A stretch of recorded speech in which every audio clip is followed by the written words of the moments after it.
태슈와 공포라디오. 죽은 여자친구.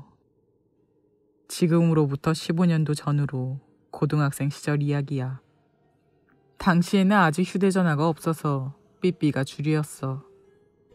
나는 첫 여자친구인 이 녀석과 결혼하고 싶다고 생각했을 정도로 좋아했었어. 동정을 뗀 것도 여자친구.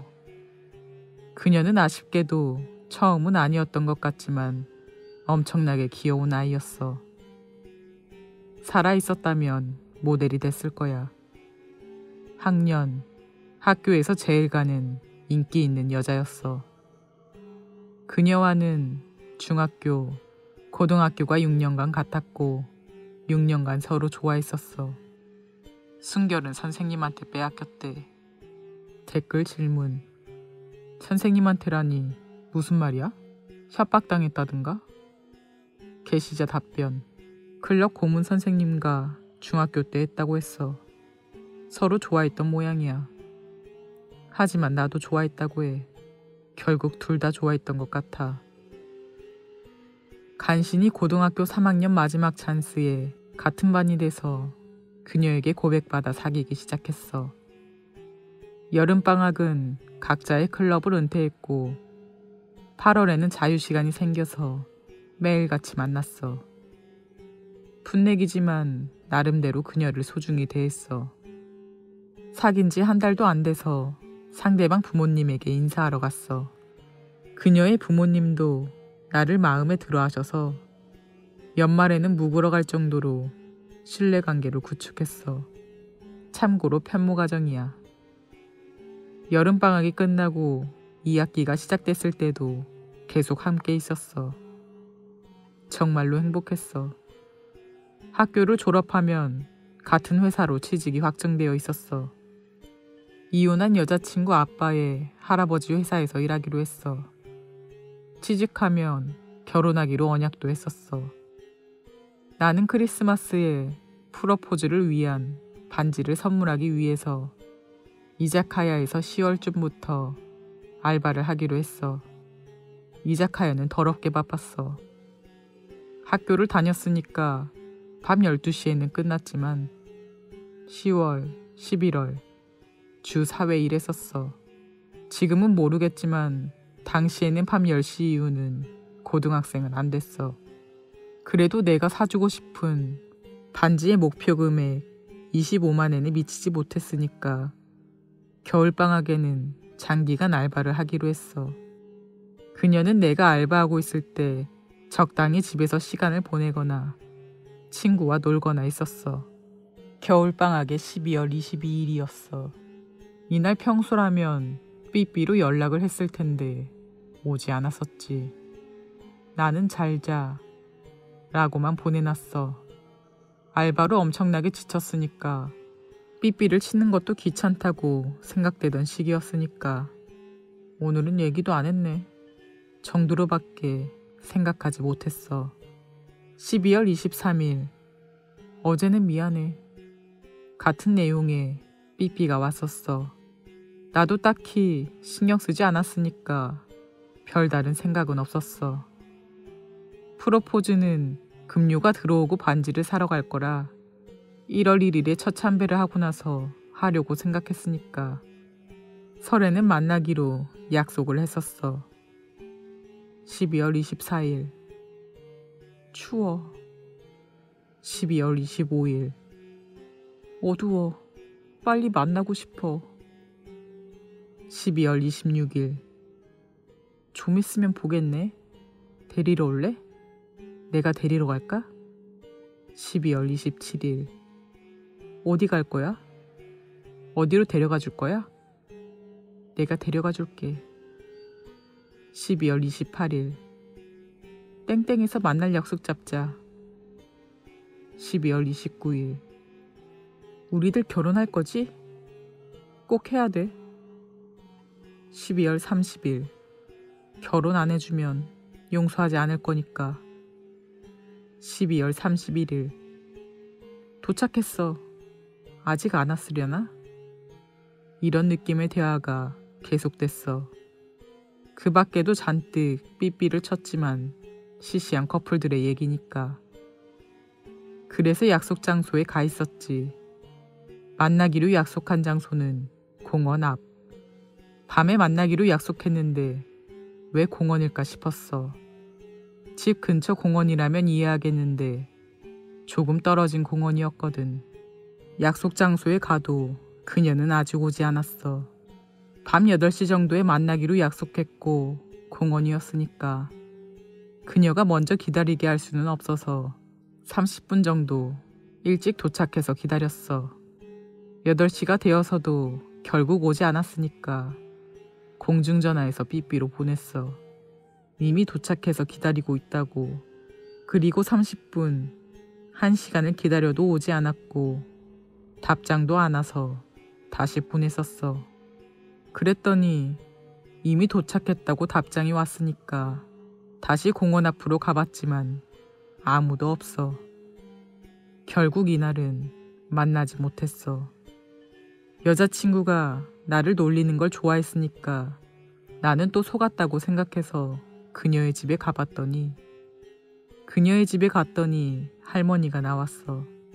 사정을 설명했더니 할머니는 나에 대해 어머니에게 들었던 건지 그녀가 차에 치여서 큰 부상을 입고 입원했다고 했어. 그래서 할머니와 함께 늦은 밤인데도 병원으로 갔었어. 어머니는 한시도 곁을 떠나지 않고 계속 있었던 건지 엄청 야유었어. 그녀는 집중 치료실에 들어가 있어서 대화조차 할 수 없었어. 계속 의식 없이 누워있는 상태. 방금까지 삐삐했었는데? 설마 약속 장소에서 만나려다 사고를 당한 건가?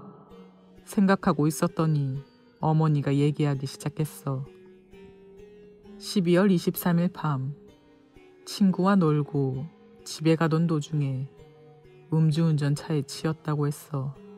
그 뒤로 구급차에 실려가서 구급대원의 말에 따르면 처음엔 의식이 있었던 것 같지만 몇 시간 후에는 의식이 사라져서 계속 잠들어 있는 상태가 됐어. 12월 24일에는 그녀는 의식이 없었어. 나는 그날부터 31일까지 누구와 삐삐를 하고 있었던 거지? 그녀의 삐삐는 사고 때문에 부서졌었어. 난 그날은 그녀를 병문안하고 할머니와 함께 집에 갔어. 다음 날도 병문안을 갔어. 삐삐 얘기를 하니 어머니는 오열했어. 계속 첫 참배 가는 걸 기대하고 있었다고. 내가 그녀를 위해서 알바를 열심히 했던 것도 들었던 건지 오랜만에 만나니까 기대하고 있었다고 했어. 나도 그걸 듣고 울었어. 내가 울었던 건 이때가 인생에서 처음이자 마지막이야. 의사 말에 의하면 매우 위험한 상태가 계속되고 있다고. 혹시 의식이 돌아와도 머리를 심하게 부딪혔기 때문에 후유증 등이 생길 가능성이 높다고 들은 모양이야. 그리고 1월 3일 그녀는 죽었습니다. 나는 이제 살아갈 희망이 없어져서 절망스러웠어. 장례식에 밤샘도 하러 갈 수 없는 상태여서 계속 방에서 잤었어. 부모님에게 혼나고 같이 따라서 그녀의 장례식에 갔어. 제일 괴로운 건 외동딸을 잃은 그녀의 어머니였을 텐데 어머니는 나를 무척 걱정해줬어. 나는 또 울음이 나올 것 같았지만 이제 눈물이 나오지 않을 정도로 충격이어서 그날은 그녀의 집에 묵기로 했어. 그랬더니 말야, 한밤중에 몇 시인지는 잊어버렸는데 그녀에게 삐삐가 왔어. 미안해, 만날 수 없게 돼서 라고. 나는 지금 현 상황이 머리로는 정리가 되지 않아서 그녀는 죽었던 게 아니었나? 같은 느낌으로 삐삐를 봤었어. 그러자 이번에는 결혼하자는 내용의 삐삐가 왔어. 나는 무서워져서 그녀의 어머니가 있는 곳으로 가서 삐삐의 내용을 설명했어. 어머니는 냉정했어. 딸은 땡땡군을 정말 좋아했으니까 데리러 온 건지도 모르지 라고 말했어. 나는 쫄아서 저도 죽는 건가요? 라고 물었어. 어머니는 이대로라면 그렇게 될 가능성이 높다고 대답했어. 내가 말없이 가만히 있자 할머니를 불러와서 할머니의 지인 중에 영매사가 있으니 장례식을 하는 김에 불러오기로 했어. 마침 설이어서 일정이 비어 있었던 모양이라 지인이라고 장례식 3일째에 와줬어. 제자 같은 사람도 한 명 있고 제자인 사람은 그녀의 영혼을 불러들이는 사람? 설명 이해되려나? 같은 것이어서 영혼인 카오리와의 교신이 시작됐어. 나는 믿지 않았지만 나와 그녀밖에 모르는 걸 얘기했으니까 그 때문에 믿었어. 그녀는 죽은 건 이해하고 있지만 나와는 헤어지고 싶지 않다. 데려갈 거라고 말했었어. 나는 그녀에게 이제 죽었으니까 그쪽으로 갈 수 없어. 미안해. 라고 사과했어. 하지만 그녀는 전혀 물러서지 않았고 점점 화내기 시작했어. 그 후에도 대화가 있었지만 나는 정신적으로 약해지고 지쳐서 기절했어.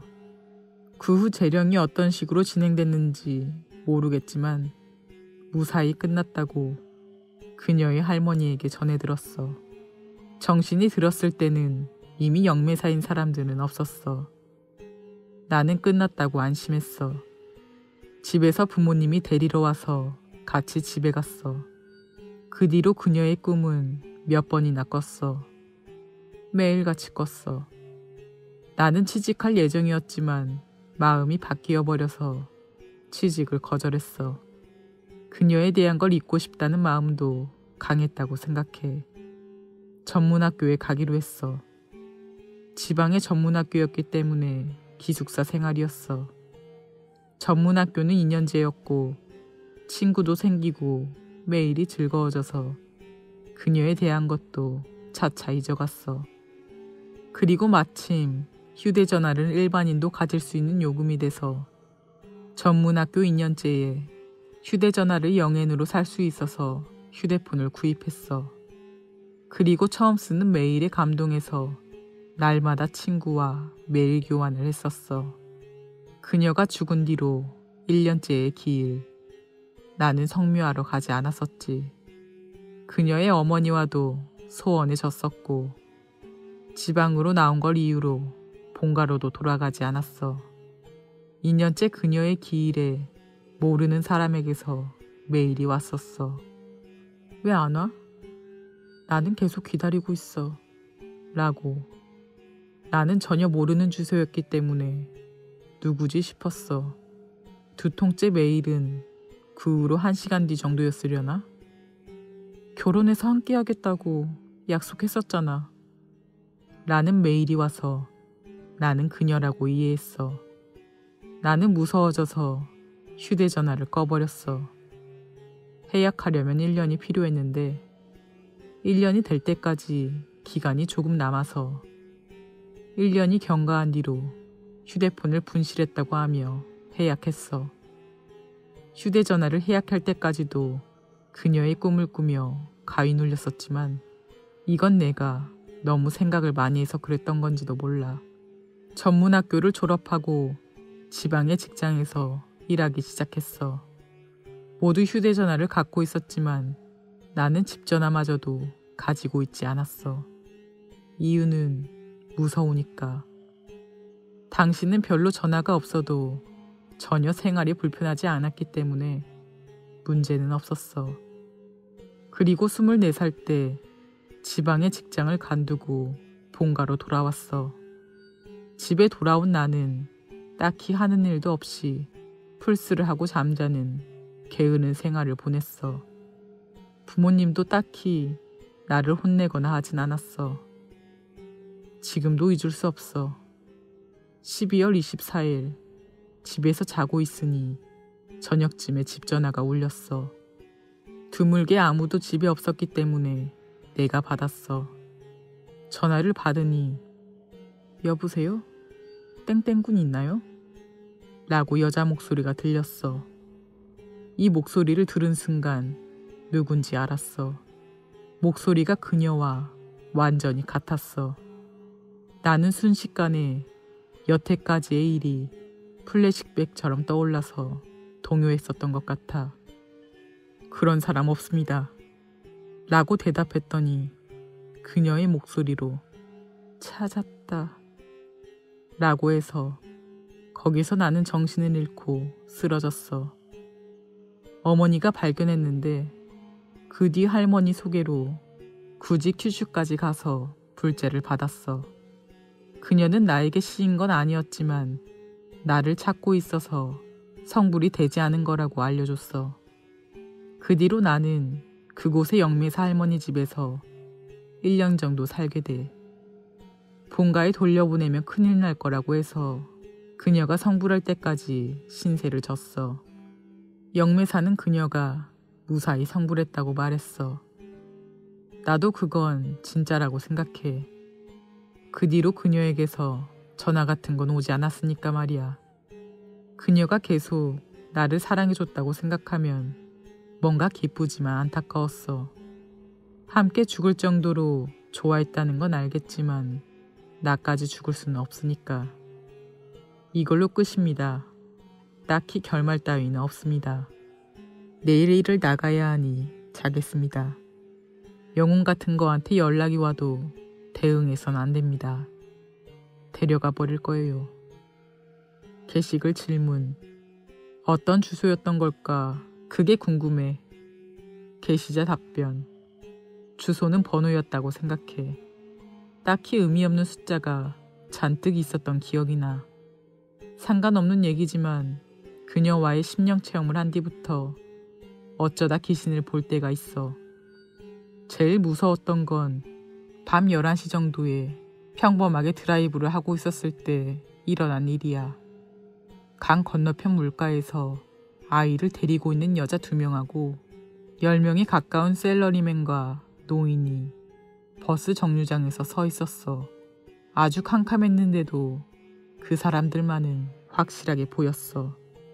귀신이라고 안 건 뒤가 비쳐 보였으니까.